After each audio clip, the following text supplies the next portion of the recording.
Lily Morgan lifted her champagne glass, letting the bubbles catch the soft light of the Seattle lounge. Freedom tasted sweeter than she'd ever imagined. After 5 suffocating years with Tyler, 3 of them married, she was finally her own person again. The divorce papers had been signed exactly 3 weeks ago, and tonight she was celebrating with her 2 closest friends. "To new beginnings," Maya announced, her eyes sparkling. She'd been Lily's college roommate and had witnessed every painful moment. To actually living your life instead of walking on eggshells. And to never settling again, Sierra added. She worked with Lily at the tech incubator where Lily had been struggling to launch her AI startup. Lily clinked glasses with them, feeling lighter than she had in years. She'd chosen her outfit carefully, a deep burgundy dress that hugged her curves.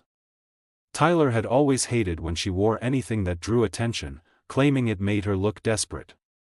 Now she could wear whatever she wanted. The lounge was elegant, filled with young professionals unwinding after work. Soft jazz played in the background, and Lily felt like she was finally part of the world again instead of watching from behind Tyler's restrictions. "You look amazing tonight," Maya said, squeezing her hand. "That dress is perfect." Tyler would have hated it, Lily replied with a satisfied smile. "Exactly why it's perfect," Sierra laughed. Lily was about to order another round when the door opened and her stomach dropped. Tyler walked in with his new girlfriend Amber hanging on his arm, young, blonde, agreeable, dressed in clothing Tyler had probably selected himself. "No," Lily whispered, hands suddenly trembling. "Not tonight." Maya followed her gaze and cursed under her breath. "What is he doing here?" "He probably tracked my credit card," Lily said, throat tightening. Tyler had always been obsessive about knowing where she was. Even after the divorce, he seemed to enjoy showing up wherever she went, especially with Amber in tow. It was his way of proving he'd moved on while making sure Lily never could. Tyler's eyes found hers across the room. The smirk that spread across his face was all too familiar, the same expression he wore whenever he was about to make her uncomfortable in public. He said something to Amber, then started walking directly toward Lily's table. "We can leave," Sierra offered quickly. "Right now." But Lily was tired of running. She'd spent 5 years running, accommodating, shrinking herself to avoid Tyler's moods. She refused to let him ruin this night too. Her eyes desperately scanned the lounge, looking for any escape route. That's when she saw him. A man sat alone at a corner table near the window, scrolling through his phone with a slight frown of concentration. He was breathtaking in an effortless way, dark hair perfectly styled, strong jawline, wearing a navy suit that probably cost more than Lily's monthly rent. Everything about him screamed power and wealth, from his Italian leather shoes to the expensive watch on his wrist. Lily didn't think. She simply acted on pure instinct. She walked quickly across the lounge, heart pounding so hard she thought it might burst. The man looked up just as she reached his table, eyes widening in surprise as Lily slid smoothly into his lap. "Please," she whispered urgently, close enough to smell his cologne, sandalwood and citrus, expensive and intoxicating. "My ex is coming over. Just pretend we're together. Please." Up close, he was even more attractive. His eyes were a striking shade of green, like emeralds. There was intelligence there, curiosity, and something else she couldn't quite identify. For a moment, he just stared at her, clearly processing this bizarre situation. Then Tyler's voice cut through the moment. "Lily, what an unexpected surprise." The stranger's arm came around her waist, strong and sure, his hand settling on her hip with possessive confidence. Heat spread through Lily's body at the contact. "Can I help you?" The man's voice was deep and smooth with an edge that suggested he wasn't someone to be trifled with. "I'm just saying hello to my ex-wife," Tyler replied, but there was uncertainty in his voice. He clearly hadn't expected to find Lily with someone like this. "Lily, you didn't mention you were seeing anyone." "Why would I?" Lily found her courage with the stranger's arm around her. "We're divorced, Tyler. I don't owe you explanations about my personal life." "This is moving pretty fast," Tyler sneered, trying to regain control. "What's it been? 3 weeks? Guess you were already looking during our marriage." The stranger's hand tightened slightly on Lily's waist. Then he did something completely unexpected. He cupped her face with his free hand, tilted her chin up, and kissed her. The world stopped. His lips were firm but gentle, moving against hers with confidence that made her knees weak. What started as performance quickly became something else entirely. Lily's hands found their way to his shoulders, fingers curling into the expensive fabric of his jacket. The kiss deepened, his tongue teasing her bottom lip in a way that sent electricity through her entire body. She forgot where she was. Forgot Tyler was watching. Forgot everything except the sensation of this stranger's mouth on hers and the way he held her like she was precious. When they finally broke apart, both breathing heavily, Lily's mind was completely blank. The stranger's eyes were dark with something that looked like surprise mixed with desire. "I think your ex just left," he murmured, his thumb brushing across her cheek. Lily turned to see Tyler retreating toward the door, Amber tottering after him. He looked furious and humiliated. Lily should have felt triumphant, but all she could focus on was the man whose lap she was still sitting in. "I'm so sorry," she finally managed, voice shaky. "That was completely inappropriate. I just panicked and you were the first, or the most attractive person I saw and I thought," she was rambling now, unable to stop herself. "Nathan," he interrupted with an amused smile. "Nathan Cross. And that was the most interesting thing that's happened to me all month." "Lily Morgan," she replied, finally sliding off his lap with burning cheeks. Her legs felt unsteady. "I really should apologize properly. That was insane." "Don't apologize." Nathan gestured to the chair across from him. "Sit with me for a minute, properly this time. Let me buy you a drink and you can tell me about the ex-husband who clearly doesn't know what he lost." Lily hesitated, glancing back at her friends. Maya gave her an enthusiastic thumbs up while Sierra mouthed, "Oh my God," with wide eyes. She sat down, and Nathan signaled the waiter. "Whatever the lady wants." "Martini," Lily said, still trying to calm her racing heart. "Extra dry." "Good choice." Nathan ordered the same. "So, Lily Morgan. Tell me about yourself. What drives a woman to sit in a stranger's lap in the middle of an upscale lounge?" "Desperation," Lily admitted with a shaky laugh. "Tyler, my ex, he has this way of making every situation uncomfortable. He loves having power over people, especially me. I spent 5 years trying to be what he wanted, and I just couldn't do it anymore." "5 years is a long time to lose yourself," Nathan said softly. There was understanding in his eyes, not judgment. Their drinks arrived, and Lily took a grateful sip. "I don't usually do things like this. I'm not the spontaneous, sit in random men's laps type." "Shame," Nathan replied with a slight smile. "It suited you." Lily felt heat creep up her neck. "You're not making this less embarrassing."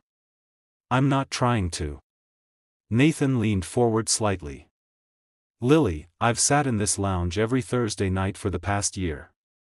I've had boring conversations with business associates, fended off unwanted advances, and generally wished I was somewhere else. Tonight, a beautiful woman sat in my lap and asked me to be her fake boyfriend. It's the highlight of my entire year."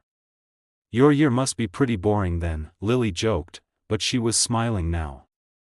"It was," Nathan agreed. "Until about 15 minutes ago." They talked for hours. Lily learned that Nathan owned Crosstech Ventures, a venture capital firm specializing in AI and emerging technologies. He'd built it from the ground up after selling his first startup at 25. He was divorced too, had been for 4 years. His ex-wife had married him for his money and connections, then left when she realized he actually expected her to care about him as a person.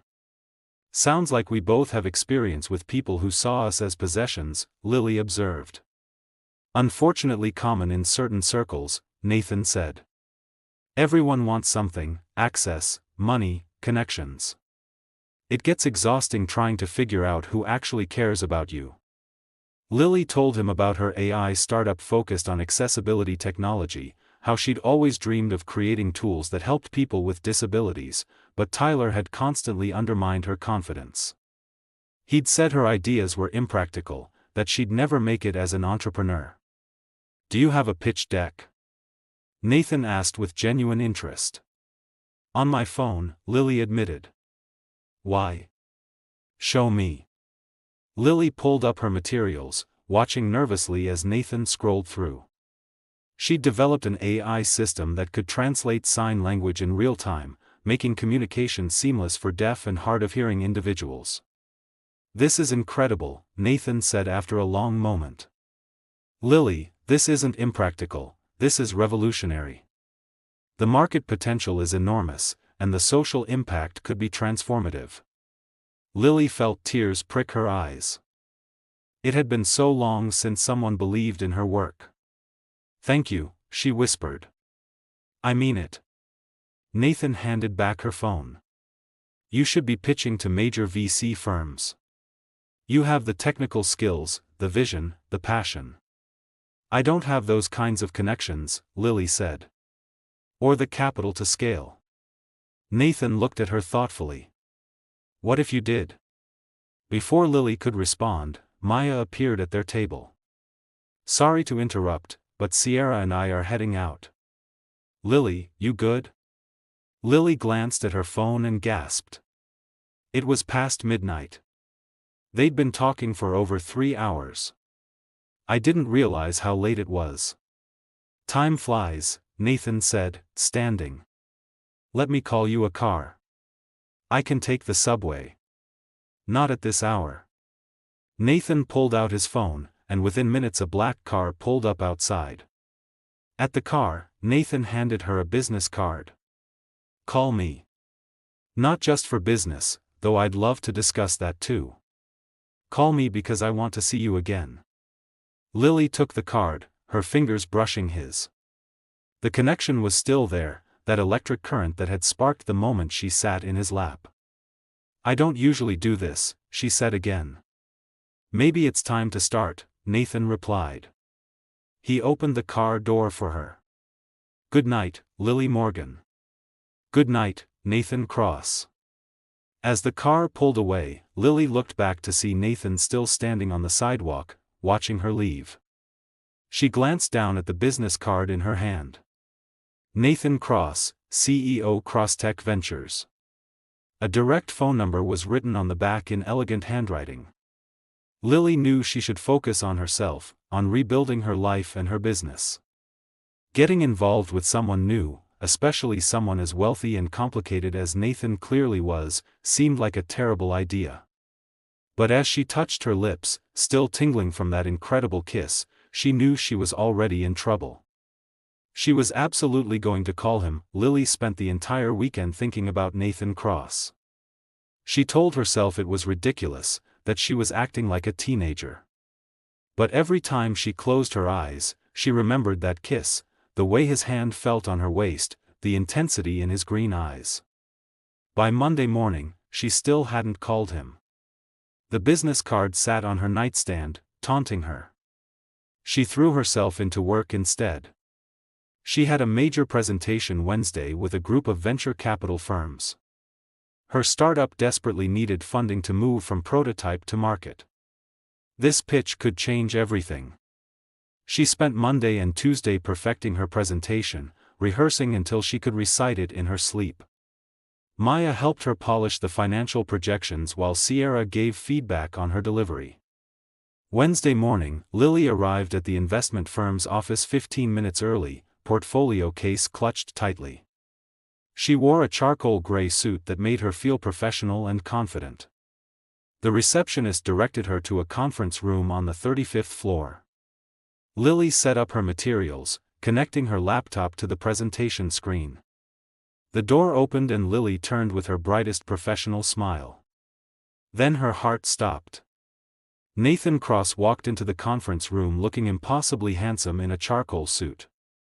His eyes widened the moment he saw her, surprise and delight flashing across his face. "Ms. Morgan," he said smoothly, extending his hand.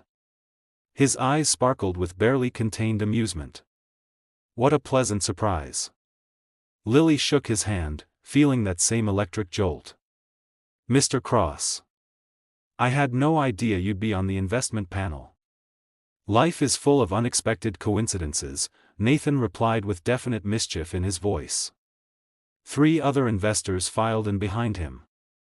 Lily launched into her presentation, showing her AI translation system, explaining the market potential, outlining her growth strategy. As she spoke, her confidence grew. Nathan asked several intelligent, probing questions about scalability, partnerships, competitive advantages. Lily answered honestly, acknowledging limitations while emphasizing potential. The presentation lasted 90 minutes. When it ended, the investors thanked her and said they'd be in touch within a week. Nathan lingered as the others left. "That was impressive. You're talented, Lily. Really talented." "Thank you," Lily replied, unsure how to navigate this situation. "I want to invest in your company," Nathan said. "The terms will be generous." "But..." Lily could hear the unspoken word hanging in the air. "No buts," Nathan smiled. "This is a good investment. Your work speaks for itself." He paused. "Though I'm hoping you'll let me take you to dinner. Separate from business." 2 people who enjoyed talking to each other. Every rational part of Lily's brain screamed this was a bad idea. But another part, the part that had been dormant during her marriage, desperately wanted to say yes. "One dinner," she agreed. "But we keep business and personal completely separate." "Deal." Friday night? Over the next 2 weeks, Lily found herself spending increasing time with Nathan. The investment was finalized quickly with generous terms. Nathan also connected her with manufacturers, developers, potential clients. Their personal relationship deepened. They had dinner Friday, drinks Saturday, brunch Sunday. Nathan was charming but also vulnerable. He told her about the pressure of running his empire, the loneliness of never knowing who genuinely cared about him. Lily shared her fears about rebuilding after Tyler, how she sometimes still heard his critical voice. "You're extraordinary," Nathan told her. "Don't let anyone convince you otherwise." But Nathan was holding something back. Lily could sense it, a wall he wouldn't let her past. One evening after dinner at his penthouse, she confronted him. "What aren't you telling me?" Nathan was quiet for a long moment. Then, "My daughter. Luna. She's 7 years old, and she's why I've kept my personal life so private." He pulled out his phone, showing Lily a photo. A small girl with Nathan's dark hair smiled at the camera, but her skin had a subtle purple tone that shimmered. "Her mother wasn't human," Nathan said quietly. "She was an alien biochemist studying Earth's medical technology. We fell in love. She died when Luna was born from complications." His voice cracked. "I've kept Luna hidden because if anyone discovered her existence, she'd be taken from me. Studied. Treated like a specimen." Lily stared at the photo, mind reeling. Then she looked at Nathan, at the fear and hope in his eyes. "I want to meet her," she said. Nathan brought Lily to his estate that night. Through secure corridors, he led her to where Luna sat reading, her purple skin glowing softly. "Luna, this is Lily. She's someone very special to me." The girl studied Lily with eyes that were deep purple and otherworldly. "Your pupils dilated when you saw me." "Interest, not fear." "That's unusual." "Hi, Luna," Lily said, kneeling. "Your dad says you love learning. What are you reading?" "Quantum biology." Dad thinks I should read more fiction, but most stories lack scientific accuracy. Over the following weeks, Lily visited daily. She brought puzzles, played games, treated Luna like the brilliant child she was. The girl bloomed, laughing and being silly in ways Nathan said she never had. "She's never connected with anyone like this," Nathan told Lily. "You're giving her what I couldn't, genuine acceptance." But their happiness was shattered when Lily started receiving threatening messages. "I know your secret. I know about the freak you're hiding. Tell the billionaire his little purple monster won't be hidden much longer." Tyler. It had to be Tyler. He'd been following her, watching her.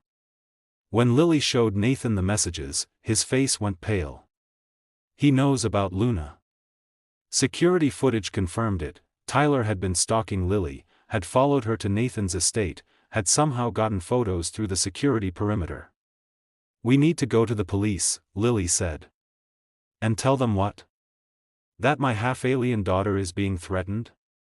Nathan's voice was tight with fear. "They'll take her away to study her. Tyler knows that. It's why he has leverage." Tyler's demands came the next day, $5 million or he'd go public with Luna's existence. "I'll pay it," Nathan said immediately. "No." Lily's voice was firm. "We don't negotiate with him. That's what he wants, to have power over us." But Lily was terrified. Tyler had found her weakness, and he was going to exploit it. Meanwhile, her own trauma resurfaced. Every time Nathan made a decision without consulting her, she flashed back to Tyler's control. Every time Nathan tried to protect her, she felt suffocated. She started pulling away, making excuses to avoid seeing him. "What's happening?" Nathan finally confronted her. "Lily, talk to me." "I can't do this," Lily said, tears streaming down her face. "Tyler is using me to get to Luna. I'm a liability. You and Luna are safer without me." "That's not true." "It is true." Lily's voice broke. "Everyone I get close to gets hurt. My parents warned me about Tyler and I didn't listen. Now Luna could be exposed because of me." "Lily, stop," Nathan said firmly. "Tyler is responsible for Tyler's actions. Not you." But Lily couldn't hear it. The fear was too loud. Over the next week, Lily sabotaged their relationship systematically. She picked fights over nothing. When Nathan suggested they hire security for her, she accused him of being controlling. When he wanted to discuss Tyler's threats, she shut down completely. "You're pushing me away," Nathan said during their worst fight. "Every time we get close, you start a fight. I understand you're scared, but I'm not Tyler. I've given you no reason not to trust me." "Maybe I just can't trust anyone," Lily shot back. "Then you need to decide," Nathan said, his voice tired. "Do you want to heal, or do you want to stay broken? Because I can't keep proving myself over and over."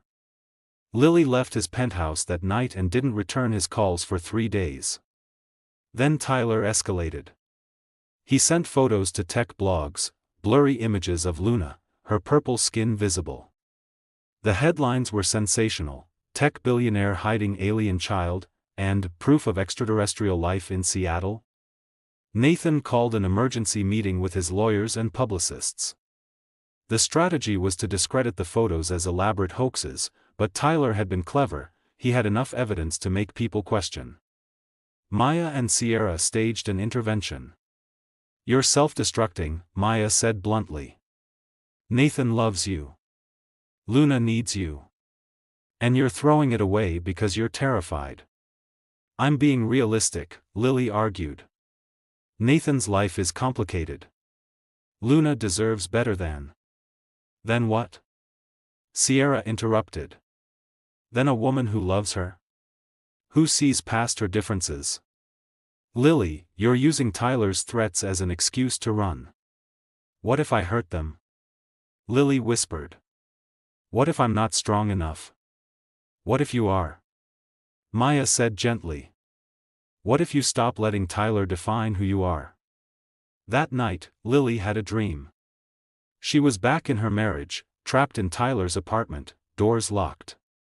But this time, Luna was there, purple skin glowing, holding out her hand. You have to choose to leave, Luna said. Fear is just another kind of prison. Lily woke up with clarity. She'd spent so long being Tyler's victim that she'd forgotten she had power. She'd let him control her even after the divorce by living in fear of his judgment, his threats, his presence. No more, Lily called Nathan. I'm sorry. For everything. For pushing you away. For letting Tyler control me even after divorce. I want to fight for us. Then let's fight together, Nathan said. They went to the police with everything, Tyler's stalking, his threats, his extortion attempts. Tyler was arrested on multiple charges. His leaked photos were officially debunked as hoaxes created for extortion. But the publicity had consequences. Reporters camped outside Nathan's office. Luna couldn't go outside without risk of being photographed. Nathan made a decision. We're relocating. I have a private estate in Montana, secure, isolated. Luna can live freely there. No more hiding. What about your company? Lily asked. I can consult remotely. Lily, Luna's happiness matters more than any business. He took her hands. Come with us. Be part of our family. Lily thought about her startup, her friends, her life in Seattle. Then she thought about Luna's laugh, Nathan's gentle strength, the family they could build together. Yes, she said. I'll come. 6 months later, Lily stood on the deck of their Montana estate, watching Luna play in the meadow. The girl's purple skin glowed in sunlight as she chased butterflies, finally free. Nathan wrapped his arms around Lily from behind. Happy? More than I imagined possible. She'd sold her startup to a company that would continue her accessibility mission while she consulted remotely. She and Nathan had gotten married in a small ceremony with just Luna, Maya, and Sierra present. I was thinking, Nathan murmured. Maybe we should expand this family. Luna's been asking about siblings. Lily turned in his arms, reaching up to cup his face. Yes. To all of it. That evening, they told Luna, who calculated there was an 87% probability any sibling would be fully human, which made them laugh. As they sat under the stars, Lily reflected on the journey. She'd begged a stranger to pretend they were together. What he'd done, that kiss, that declaration, had been far too real. But that realness had saved her. She'd been so broken by Tyler that she'd forgotten how to be whole. Nathan hadn't fixed her, he'd reminded her she'd never been broken, just wounded. Luna had shown her that being different wasn't weakness, but strength. Thank you, Lily whispered as Luna fell asleep between them. For what? Nathan asked. For kissing me like you meant it. For making the fake feel real.